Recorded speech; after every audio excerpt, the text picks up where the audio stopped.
พิธีประกาศสร้างตั้งตะแสงจุฬาเป็นตะแสงทำอิฐของเมืองท่าแตงแขวงเซกองจัดขึ้นในวันที่26เดือนมีนาคมมาที่บ้านจักำใหญ่เมืองท่าแตงโดยมีท่านคันตีศิลวงศาประธานคณะกรรมการปกครองแขวงเซกองท่านบุญเลยนันทวงศ์เลขาคณะบริหารงานพรรคเมืองท่าแตงท่านพงศวัฒน์สิงหราชประธานคณะกรรมการปกครองเมืองท่าแตงและภาคส่วนเกี่ยวข้องเข้าร่วมตะแสงจุฬามีสำนักงานตั้งอยู่บ้านจักำใหญ่มี16บ้านขึ้นกับคือบ้านจุฬาจักำใหญ่กันดอนปะไลยกธงสะทือกกไฮกาเฟ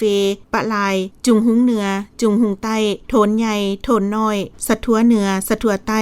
และบ้านยึบประกอบมี 2,053 หลังคาเรือน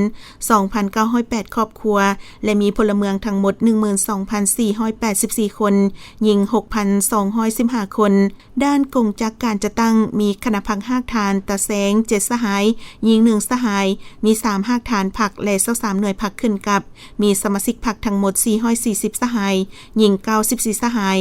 และเบื้องหลัดมีประธานคณะกรรมการปกครองตะแสง1ทานรองประธานคณะกรรมการปกครองตะแสง2ทานมีหัวหน้าหน่วยงาน5ทานและพนักงานสวยเวียก3ทานหญิง2ทาน